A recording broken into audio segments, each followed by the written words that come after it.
Salam değerli izleyiciler. 21 Mart 2026-cı il Xocavənd rayonu Kosalar kəndi ərazisindəyik. Burada çadırımızı qurmuşuq. Bayrağımız qürurla dalgalanır və ocağımızı qalamışıq. Birazdan bayram tonqalını da alovlandıracağıq. Kosalar kəndi 6 kənddən ibarətdir. Kosalar nümayəndəliyi.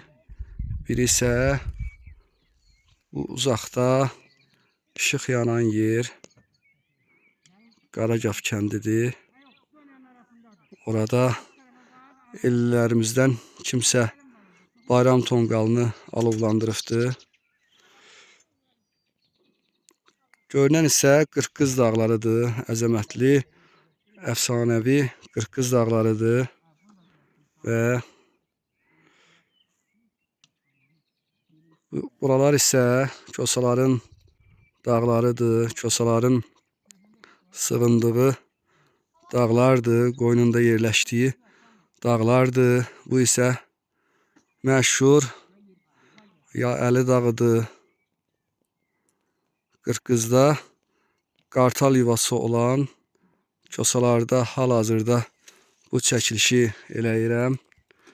Qardaşım Fuad, bacım oğlu Samir və oğlum Zəfərlə Kosalar kəndinə, doğma ata-baba yurduma gəlmişik. Əvəz edilməz hisslər, gözəl anlar, xoşbəxt hisslərdir. Bu günümüzə şükür edirik. Çox şükür edirik. Şəhidlərimizə Allah'tan rəhmət diləyirik. Xalqımıza həmişə bayram günləri, qələbə günləri arzulayıram. Möhtərəm prezidentimiz cənab İlham Əliyevə can sağlığı, ailə xoşbəxtliyi, uzun ömür arzulayıram. Dəyərli izləyicilər, hal-hazırda quşların səsini eşitməkdəsiz. Onlar da baharın gəlişinə sevinirlər, şən nəğmələr söyləyirlər. Baharın gəlişinə, eyni zamanda bu elin övladlarının öz doğma yurtlarına qayıdışına, ziyarətinə sevinirlər. Bir-birindən gözəl nəğmələr söyləyirlər. Kol dibində isə bənövşələr, qar çiçəkləri baş qaldırmaqdadır. Onlar da baharın gəlişinə sevinirlər. Artıq boynu bükük açmır Qarabağın, Kosaların bənövşələri qürurla onlar da torpaqdan baş qaldırırlar. Azad Kosalarımızda, Azad Yaylı dağında onlar da qürurla çiçək açırlar.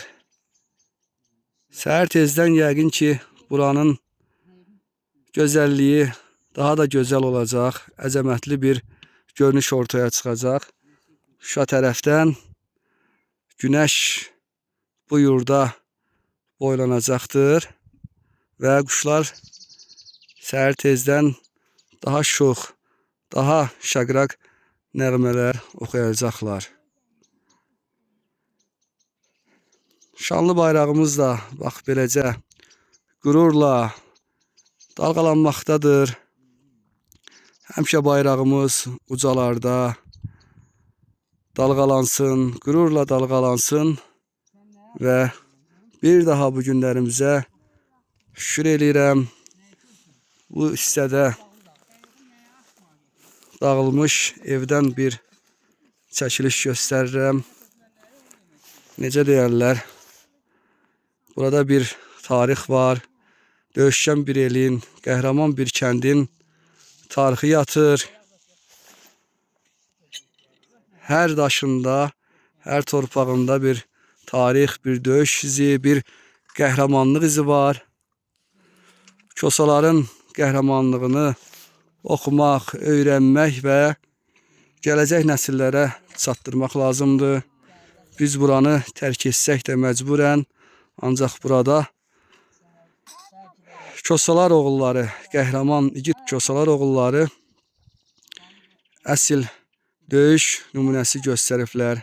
Əsl tarix yazıblar. Burada mənfur ermənilər öz itkilərinin xatirəsinə abidədə ucaldıblar. Can Həsən tərəfdə Fışqanın düzü adlanan yerdə onu da çəkiliş eləyib göstərmişdik. Bir daha xalqımızın bayramını təbrik edirəm. Bu əzəmətli, gözəl bir mənzərə mənə sanki bir Dədə Qorqud ocağını xatırlatdı. Yadelli işğalçılar yurda hücum eləyəndə tonqal qalayarmışlar ki, köməyə çağrılsın. İndi isə bu ocaqlar, bu qalanan ocaqlar bir-birimizə bayram təbriki çatdırır. Xoş günlərimizi, gələcəyin xoş günlərini, xoş salamlarını çatdırır. Bir daha xalqımızın bayramını təbrik edirəm. Doğma Kosalardan hər kəsə, bütün xalqımıza salamımı yetirirəm.